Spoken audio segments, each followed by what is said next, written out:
esteja convosco. Está no meio de nós. Proclamação do Evangelho de Jesus Cristo segundo Lucas. Glória a vós, Senhor.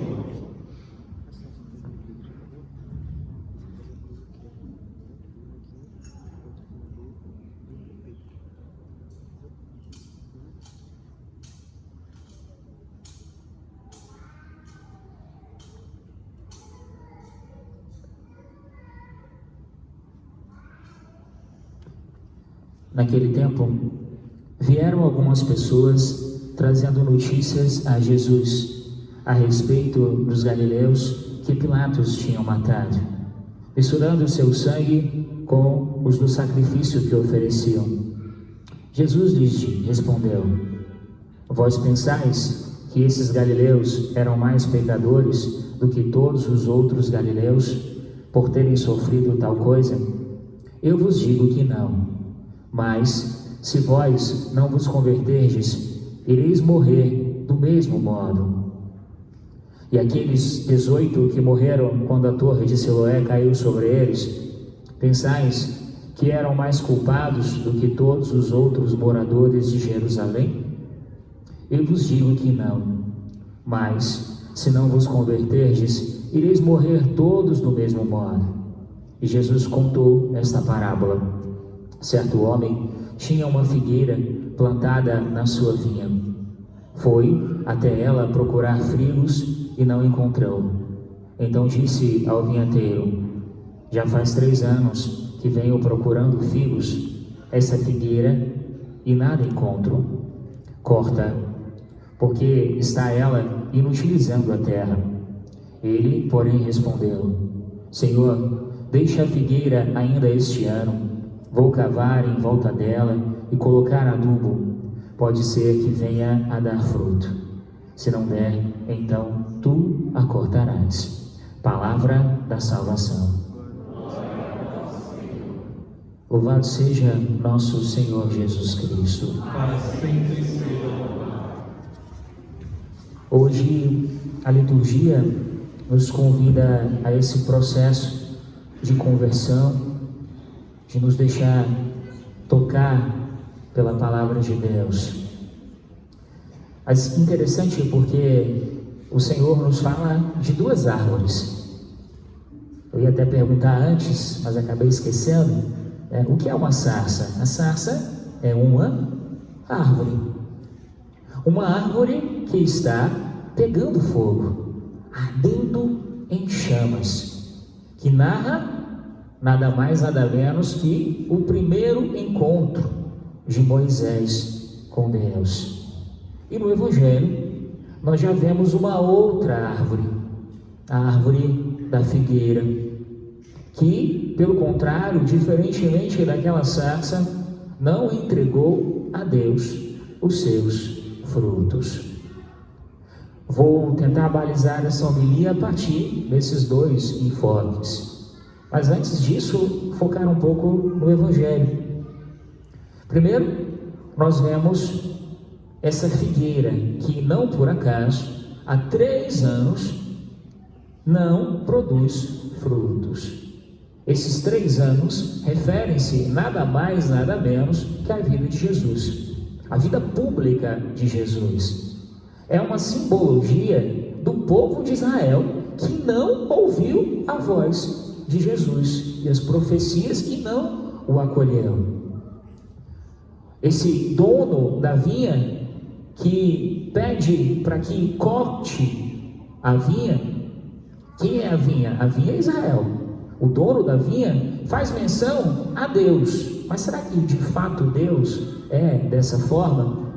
Na verdade, o que nós vemos é a visão errada de Israel com relação a Deus, baseada naquela lei, olho por olho, dente por dente. O vinhateiro, aquele que pede que dê mais 1 ano para a vinha do Senhor, é a figura de Jesus, que todos os anos nos vem nessa quaresma pedindo ao Pai que nos dê mais 1 ano. 1 ano para quê? Para a nossa conversão. Esses dias refletindo um pouco sobre a dimensão da conversão, fiquei pensando que, às vezes, nós canalizamos as nossas forças para direções contrárias. A conversão significa exatamente mudar de direção. E pensava, à luz dos nossos temperamentos, à luz dos nossos dons, quantos dons, criatividade, inteligência e algumas realidades que às vezes são utilizados não para Deus, mas que são utilizados para as coisas do mundo.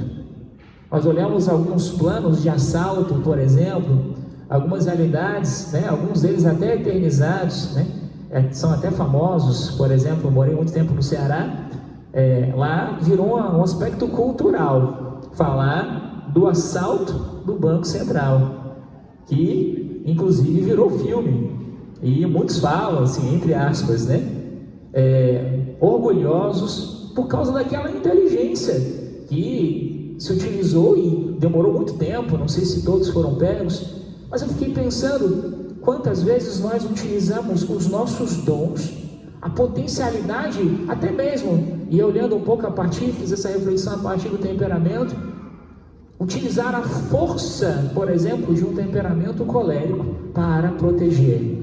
Esses dias vi uma meditação que dizia: o amor luta. Só que às vezes nós utilizamos as nossas forças numa direção contrária. E aparentemente parece que algumas coisas que são dons de Deus, nós precisamos anular aquilo que Deus nos deu. Na verdade, acredito que Deus nos convide a potencializar aquilo que vale a pena na situação correta. Possamos pedir a Deus a graça de não cortar. Refletia sobre isso. Às vezes nós queremos cortar aquilo que Deus quer potencializar, sabendo utilizar e utilizando-se da sabedoria de Deus. E às vezes nós olhamos para Deus dessa forma, como se tudo que nós fôssemos fazer, Deus precisava. E às vezes nós não vemos na nossa vida e percebemos que nós não conseguimos dar os frutos de conversão que Ele espera, e olhamos como se Deus chegasse para nós e dissesse: não, você, quase como que uma acepção de pessoa, você não vale, você não serve para a minha vinha. E Deus não pensa assim. Isso às vezes está entranhado dentro de nós. Alguns pensamentos, por exemplo, quando dizemos assim, e às vezes nos achamos superiores que as outras pessoas também, quando dizemos assim: Senhor, mas por que comigo? Por que essa realidade acontece na minha vida? E podemos achar, porque aqui Jesus fala, levam, quase poderíamos dizer de outra forma, mas é isso, levaram uma fofoca para Jesus. Tá vendo aqueles lá? Olha o que aconteceu com o fulano de tal. Olha o acidente que aconteceu. E, pois castigo de Deus. E Deus, estamos falando exatamente que Ele não vê dessa forma, que Ele nos dá esse tempo a mais para a graça de Deus na nossa vida, e para que nós possamos olhar para as outras pessoas e perceber: existe ainda o adubo da graça. Me lembrava daquelas árvores muito gigantes, quando eu morei no Ceará, uma das casas da comunidade católica Shalom. Eu vi, e ainda hoje existem aqueles cajueiros gigantes, mas o caju minúsculo. E quando você come aquele caju azedo porque aquela árvore não foi cortada, aquela árvore não foi podada. No fundo, pensava comigo que o processo de conversão é podar aquelas potencialidades e não anular aquilo que Deus fez de bom em nós. Mas podemos também nos achar, como eu dizia, cortados por Deus, quase como se fosse um negócio. Esses dias tive a experiência de ver ao mesmo tempo a tristeza e uma alegria de um casal, amigo meu. Via as dificuldades que ela sofria trabalhando numa determinada empresa, não vou falar aqui porque está gravando no YouTube, mas sentindo totalmente cortada. E é impressionante porque os cortes, né, quando a gente vai ser mandado embora, a gente sabe que os cortes são feitos aos poucos. A gente vai sendo colocado de lado. E assim tudo na nossa vida. Às vezes nós somos cortados da nossa família, somos cortados da convivência aonde nós estamos, somos cortados de tantas realidades. E naquele momento ela foi mandada embora na segunda-feira, só que ela já estava num processo de receber um emprego. E na sexta-feira eu estava na casa deles e eu vi a ligação que ela recebeu ao ser admitida numa nova empresa, na cidade onde ela mora, né? E várias realidades que eram muito melhores do que aquela primeira realidade. Às vezes nós não conseguimos enxergar que por detrás de um aparente corte de Deus existe uma graça que quer nos dar algo melhor do que aquilo que nós temos.